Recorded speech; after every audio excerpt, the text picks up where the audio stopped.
solar sailing section of the ISDC. I wanted to say a couple of caveats before we get going. My name is Charlie Chafer, and amidst other adventures, am currently involved in the design and construction of a 60 by 60 meter solar sailcraft, which is a little bit of a challenge.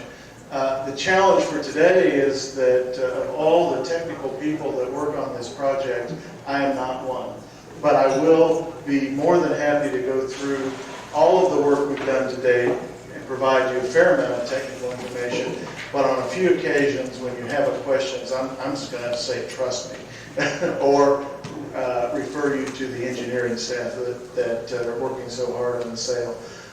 Second thing I'd like to say is personally, it's a pleasure to be back, I think a little bit less than 8 miles from where I grew up as a young boy, dreaming about doing space missions, and had the fortune to, in the late 70s and early 80s, work with a company called Space Services Incorporated that launched the first privately funded rocket into space, and have been pursuing sort of space adventure type stuff for any number of years. But you all are here today to hear a little bit about solar sails and the current, what we believe is state-of-the-art and applications for sails.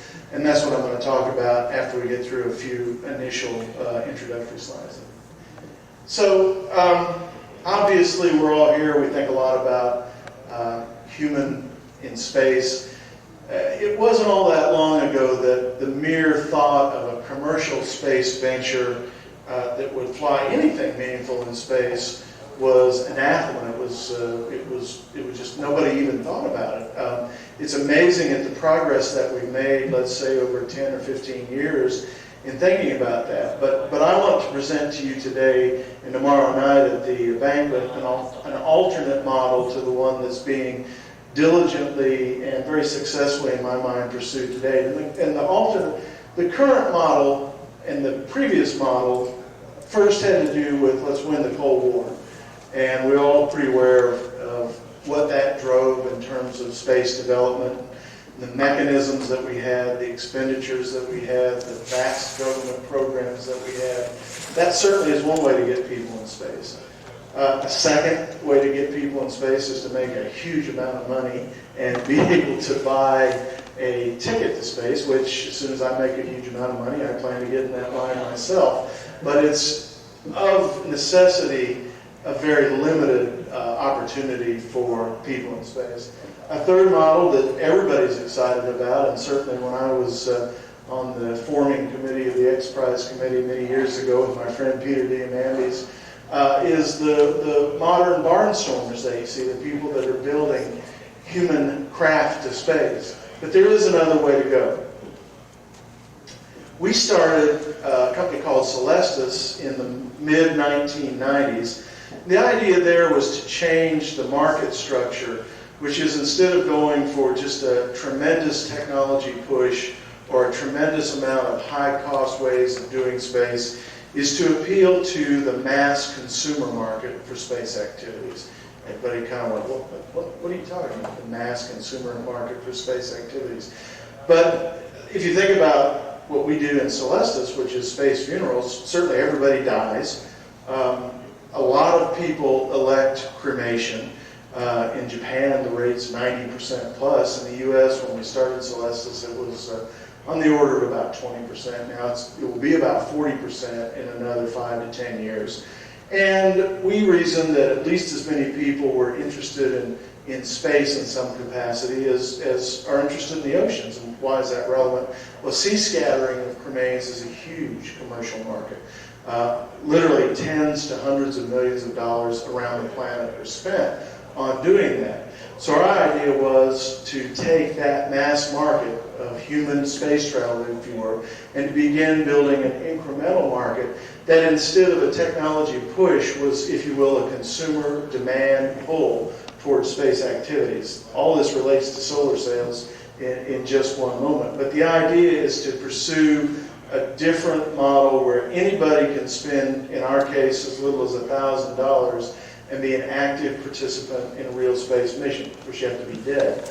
but that doesn't deter a lot of people. So it's a little bit different market. We've done 5 missions so far. We have our next mission scheduled out of Vandenberg on the first Falcon launch. I think everyone here is familiar with the Falcon vehicle that's under development, and we're excited about our return to flight and our ability to grow that market. It was at one of the Celestus launches in February of '99 that I began to think seriously about doing something like Team Encounter. And the idea was to see literally hundreds of people from all over the world coming to be part of a launch event. And you have to understand, these people all were experiencing grief. And yet, when the launch vehicle took off, the smiling, the high fives, the emotional commitment to that launch, which I've known for years, because that's what I've done for years is launch rockets, is a very real and tangible feeling. And being a salesman, I thought to myself, that's an emotion, that's a, if you will, an impulse buy. We ought to be able to sell that participatory aspect of space. We ought to be able to give people the opportunity to be involved in a real space mission, even though it's a little bit virtual, if you will. So that's why we created Encounter, and the idea in Encounter was to travel to an interesting spot, and by that we mean go out of the solar system. The notion, we have a raging debate about low Earth orbit versus the moon versus Mars for human space travel. We knew that to go there as a virtual mission, we didn't think had much economic value, because sort of been there, done that in the unmanned and the manned missions. So we had to pick a journey that we thought would really challenge people's imaginations. And the best thing we could think of was to create what we called humanity's first starship. So once we created the location, then the idea of, well, why would anybody want to leave the solar system, even in a virtual sense? We were willing and took on the challenge of, let's go ahead and embrace the whole notion of search for life beyond the solar system or beyond Earth. And with that, we thought we had something that was unique enough to get people to spend roughly the price of going to a movie on being involved in a real space mission. And the goal is to get about 4.5 million people on board that mission. You'll see in a little bit sort of where Team Encounter is. But to have multiple revenue streams, not only from technology, but from corporate sponsorships and media focus. Enter the solar sail, and why we're spending literally millions of dollars to develop technology that's solar sail. The only way we could do what mission that we wanted to do was to buy an Ariane 5 ASAP launch, which is roughly 120 kilograms. It's $3 million to purchase that launch. And to do any sort of economics, we wanted to come in at under $20 million for the mission. Well, to do that, again, you have to really be creative. And we started off down the path on a, if you will, a starship that was chemical propulsion based, would do a Jupiter gravity assist maneuver, and would fling roughly 3 kilograms out of the solar system. Well, we found out very quickly that chemical propulsion, Jupiter gravity assists, are extremely difficult maneuvers, very fuel intensive, and therefore, and by the way, all we want to do is leave the solar system. There's not an exact target. It's we call it a cosmic message in a bottle. We literally want to do it that way. But again, the idea is to do it within economics, $20 million roughly, that you could see making a 10-to-1 return on if the economics were there.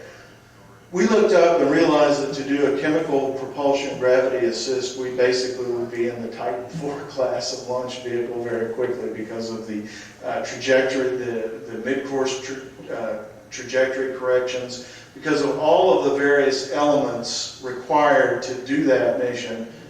That was a non-starter. So the choice at that point, and this was about 1999, was to look up and say, this mission is just not possible. Or it was to get creative and to sort of look to the science fiction at that time of, well, why don't we build and fly a solar sail? And I went through all of that discussion, and we'll get into sales now, to let you know that the solar sail is being constructed because we had to build it, not because we set out to do a solar sail.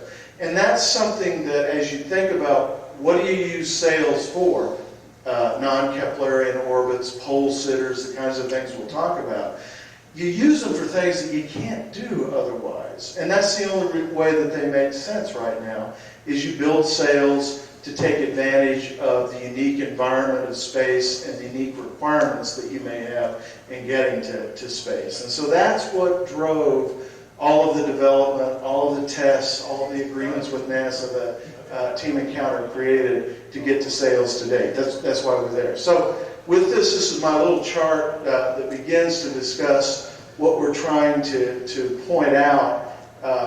I'm very fond of pointing out that, you know, many of the internet people that actually made money, as distinct from many of them who didn't, have looked up and said, okay, I think space is the next frontier. You have Paul Allen, you have Jeff Bezos, you have Elon Musk. They're developing low Earth orbit, either human craft or unhuman craft, that basically, you know, in some cases suborbital, in some cases we hope to get to orbit. That's great. That is a robust potential market for space.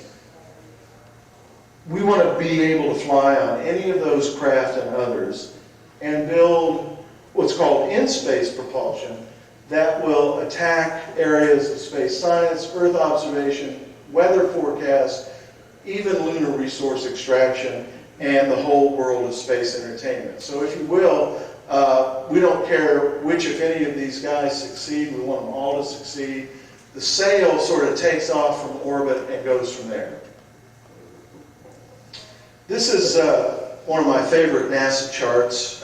It was put out, I believe, in 1999, 1998, and it pretty much describes the missions that they see for solar sails, unlike the missions that we're talking about.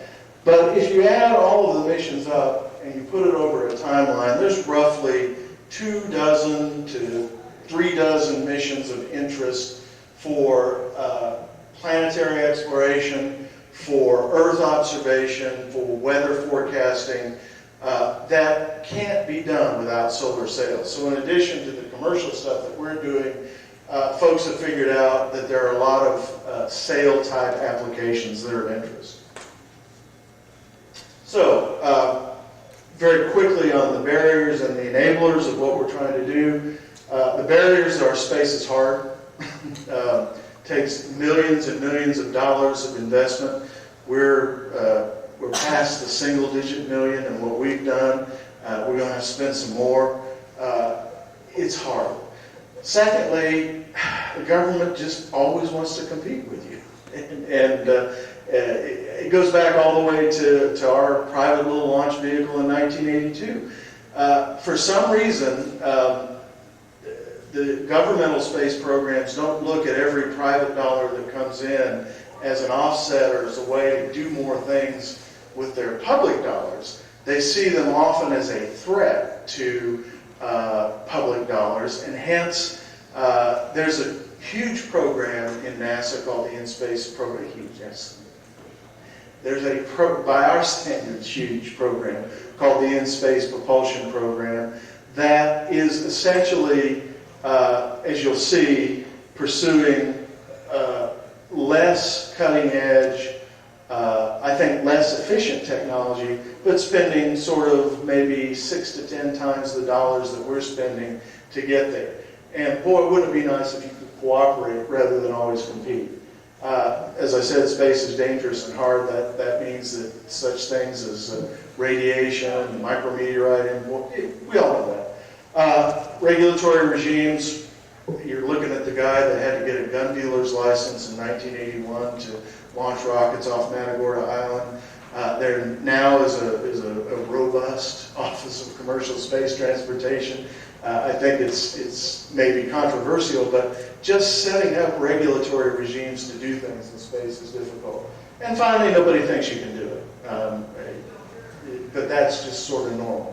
The enablers are that there is money out there for this kind of development. We've been able to attract around $10 million to date. There are others that have been able to do high degrees of private finance. So money is available to go after this stuff. The counterpoint from the government competing is we've had tremendous support from some elements of NASA. The NASA Langley Research Center, you'll see a boom test that we did on our solar sail here in just a second, saw that test and got so excited about what we're doing that they signed a memorandum of agreement with us to co-fund the development of the solar sail. So for every bit of competition, there's also support. A third enabler on our mission is that we can fail and nobody dies. At least we don't think anybody will die in a solar sail accident. There are regulatory regimes, at least there are there. And finally, it's just a huge amount of fun. We don't have any trouble attracting people to work with our mission, to work on the sail, and that is a tremendous enabler. Okay, let's look at some sail stuff now, I think. The Starship, which was the prime mission, was a very simple mission in one sense. In another sense, it's an extremely difficult mission. It's simple in that you take a box about this size, by this size, by this size, and in it, besides a Star 38 motor and all the electronics and communication devices necessary to operate your spaceship, is a 76 by 76 meter sail. Think of the size of a football field. That's packaged down, again, to something that's this size, that's made of 0.9 micron mylar material. You'll see in a minute a chart, but 0.9 microns is 1/72nd the thickness of a human hair. So it's really flimsy stuff, hard to package. In fact, we have to put chromium on one side of it and aluminum on another side of it. And then you've got material that when we do, and you'll see our deployment test here in a moment, when we deploy it in 1G, you have to turn the air conditioning off in the room because that breeze alone is sufficient to rip the sail. Now, obviously, in space, you don't have that problem, but it's unbelievable material. I should have brought a piece. I could take a piece of that material and do that, and given the breeze that's in this room, it would probably just stay up there for about a half an hour on its own. I mean, it's unbelievably high-tech material. Mylar, which is basically manufactured by DuPont in Europe for capacitor insulation. But we had to convince them to manufacture it in 1 meter lengths versus the 1 foot widths, pardon me. And the reason for that is that you have a lot fewer seams as you build this 76 by 76 meter sail. So the typical mission profile there would be to launch into GTO as a secondary payload. You get kicked out. You hang out in GTO for 20 to 90 days, depending upon when you're launched, the parameters that you're launched under, and how well your spacecraft is working. You then, at perigee down at the bottom, you fire that Star kick motor. It takes it out to between 5 and 50,000 kilometers, depending again upon when you launch. And at that point, the sail is deployed, and I have a great video that I'll show in just a minute on how that sail is deployed. But it is an inflatable boom, so that you have 35-meter booms that package down to this size, and it's an inflatable sail. And then basically it deploys at a 0-degree pitch, and then for I think about a year, and then we do a maneuver that makes it go to a higher degree of pitch to capture the solar wind. We thought early on that it might be better than trying to put all your eggs in one basket with a giant sail. Again, you have to understand this 76 by, nobody's ever flown a solar sail today. Nobody is thinking about 0.9 micron material.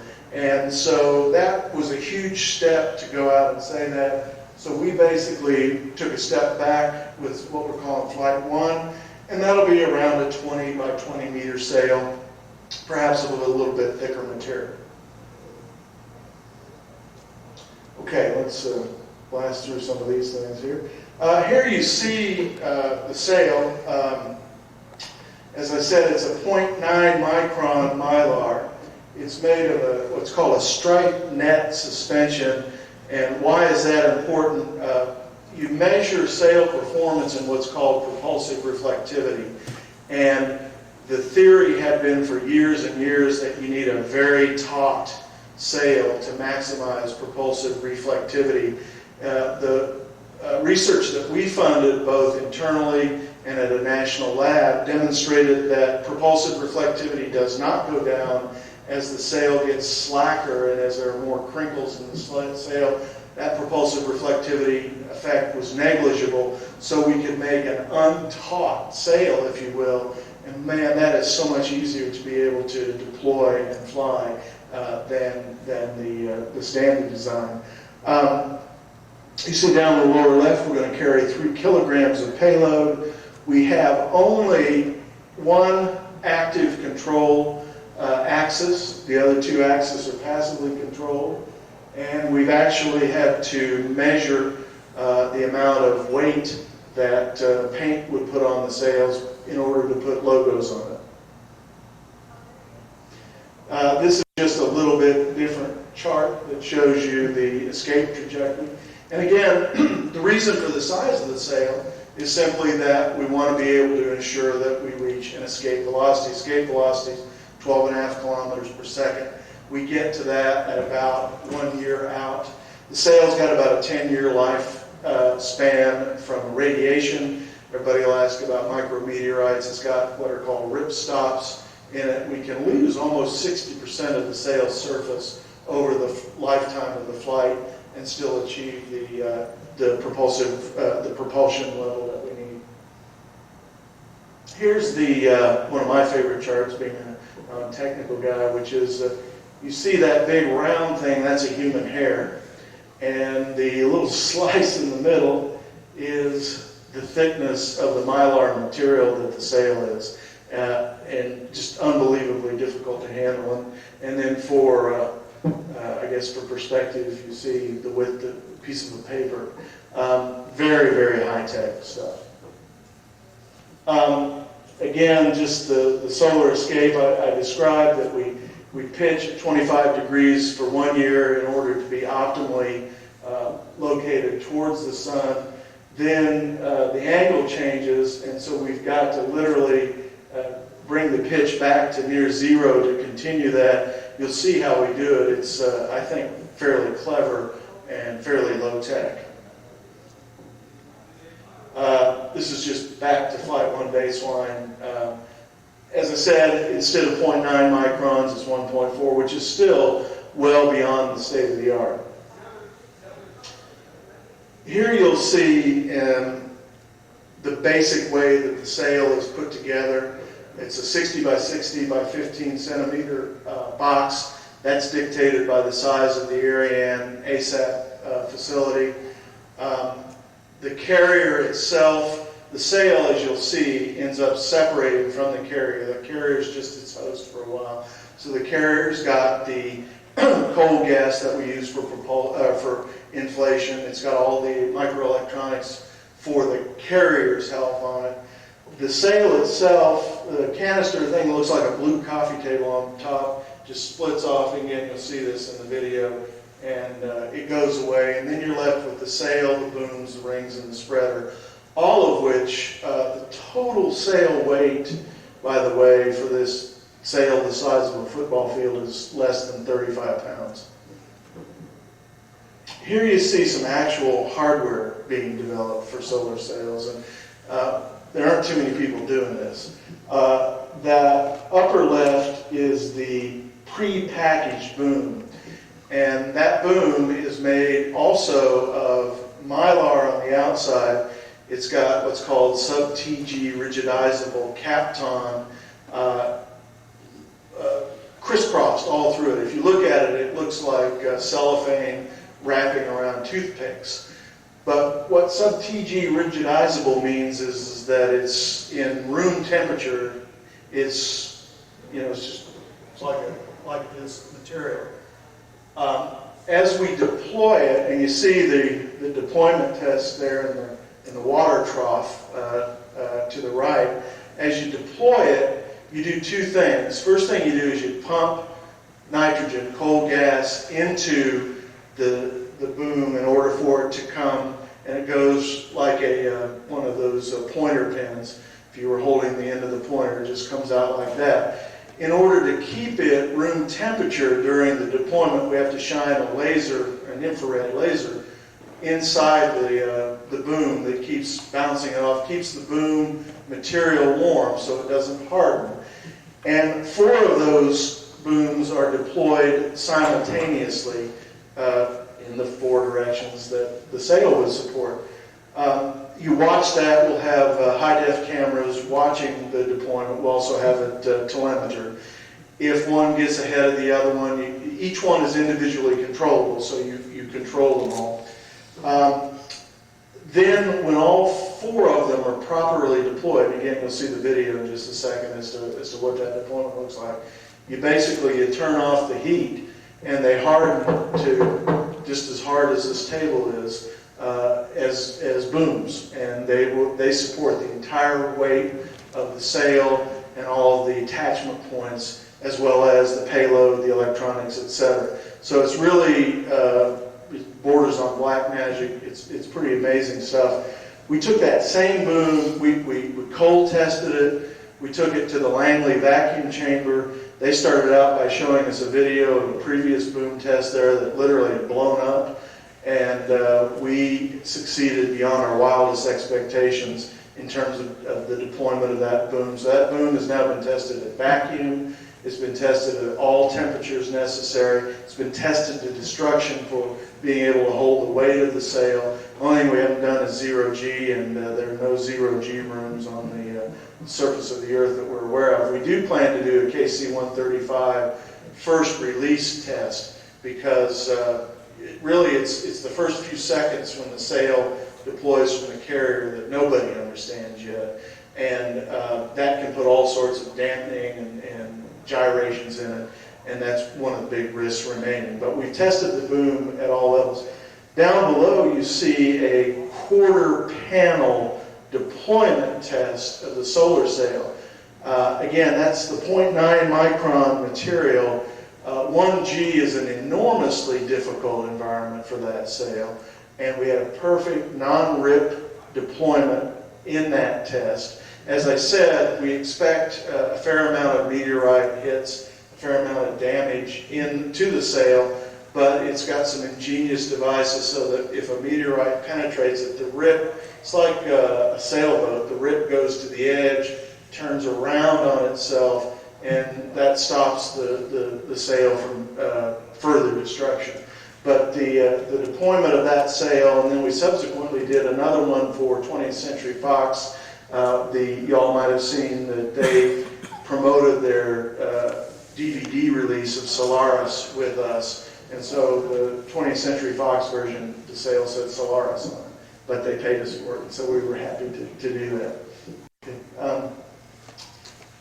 This is where I get into trouble in terms of, in fact, we'll go to the next one. What you'll see here is the way that we passively control the pitch of the solar sail. And again, I think it's pretty interesting because what we've got is the payload in order to, is 9 kilograms. That's a little red thing out there. We've got it tethered to the sailcraft so that when we deploy it, the sailcraft will naturally go to that 25-degree pitch that we're looking for. We fly it like that. We've got ballast over on the other side. We fly it like that. Keep going.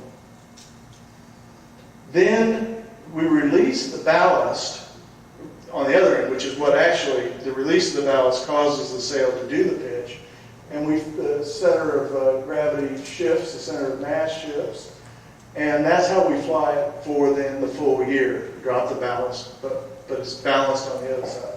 Then the third element is after we've gone about a year, the sun and the sail are to the point where we've got to get back to 0-degree pitch. So we've got a timing device and a wire cutter on the payload at the other end. We do that, and that causes the payload to swing out, and the payload swinging out is essentially what brings it back to a 0-degree pitch. And have done enough analyses of this to have a pretty high confidence that it will succeed. This is the government version of our sail, if you will. This is the NASA Ross National Research Announcement sail. There's some fair differences in it. They want a little bit more control, but you'll see that they've actually gone to 2 micron versus 0.9 micron material. Let's go to the next one. This is the video, which I hope we'll be able to run here, of the sail deployment. There you see the top of the carrier coming loose. You'll start to see the paddles down at the bottom. They deploy first, and those are the literally the steering devices. Getting those things done, then the sail and the booms themselves deploy. For our sail, it's going to take about 45 minutes to do all this, so this is sped up.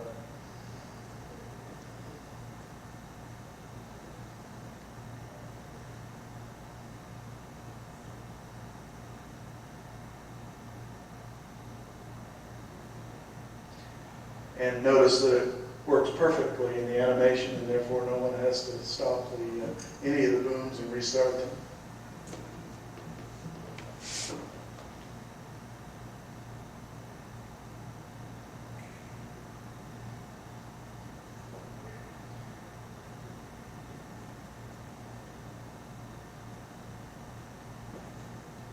Sail then gets fully deployed. You can see the structure, the spreader bars, the booms. You drop off the carrier, and away the sail goes. And you've got a solar sail at that point.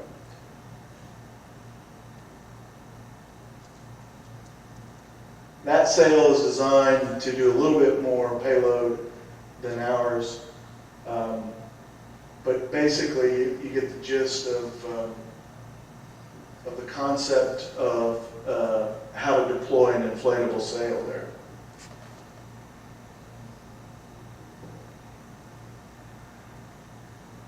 I should mention that there are several competing designs in solar sails. We're all familiar with the Russian approach that the Planetary Society is using.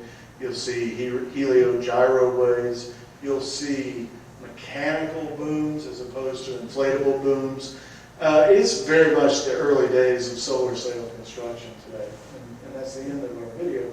I wanted to close out with, this is a pretty picture from NOAA. NOAA has given Team Encounter upwards of 7 contracts at this point to show them how to build solar sails, not just because they like solar sails, but because they see a need for sails for at least 2 purposes. The first one I'll talk about is the guy over there near the sun that you can not there. That's called variously a geostorm mission or a solar wind mission. You all are probably familiar earlier this year when the solar storms were hitting, and there was some notion that the NASA ACE satellite was going to fail, and it is during the next solar max. NOAA has the operational responsibility to provide solar wind assessments.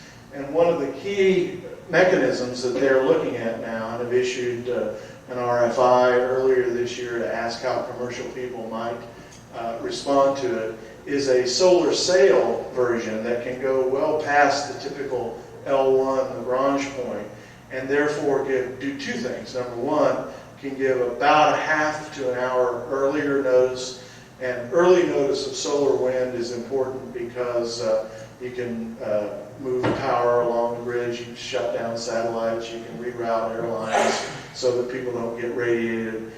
So that's one of the purposes of the sailcraft. The other one is that it will be a lot less costly because you use the sail to maintain a stable position vis-a-vis the Earth, rather than big tanks of chemical propulsion, be it liquid or otherwise. And in space, size is what matters. The smaller it is, the cheaper it is. And so with a sailcraft, you're able to not only get a much more robust system, you're able to get a much less costly system. And we're looking at how it might be done commercially as a data sale. And it would be a whole new model for NOAA. The other two guys, one on top and one on bottom, are what are called pole sitters, and they give 24/7 monitoring of the Earth's polar regions. By the way, NASA looks at them for looking at Mercury poles and any place, solar polar missions, any place where you want something other than every 90 minutes a picture of your poles. And of course, we need, with the activities that are going on, particularly in Antarctica, in addition to just monitoring the poles, the folks down in Antarctica do not get the kind of communications coverage that they need. So they actually are looking at sailcraft as a means to give them 24/7 full data connectivity. It could be used for things like saving people's lives. There was the woman researcher that had to do the self-diagnosis of breast cancer. That was very difficult, losing the communication every 90 minutes, or just having these very little windows of it. But it's also allows, they can't see geo from Antarctica, and so you're able to get 24/7 connectivity. The alternative to a pole sitter type mission is dragging a cable from Chile or Argentina, which is a minimum of about $1 billion. So a pole sitter could do constant monitoring. The other thing is that from those two positions, you also can look the other way and you see the moon very well in a full-time sort of a basis. So the NASA exploration group is also interested in what kind of coverage you can get out of pole sitters. So if you hearken back to what we talked about at the very outset of the discussion, is that there are unique and I think compelling uses for solar sails.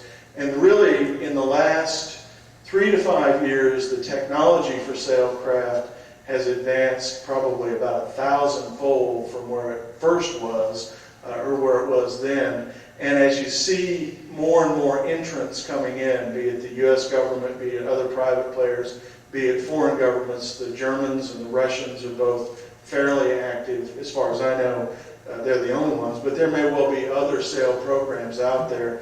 You end up, when people successfully fly them, and again, remember, no solar sail has ever flown yet. The Russians have deployed from Mir successfully on one occasion and unsuccessfully on another occasion a sail-like module, but I say they deployed it, it stayed attached to Mir. So there has never been a flight of a sail today. So if you look at it from our perspective, there are, we think, compelling commercial applications. We think that there are compelling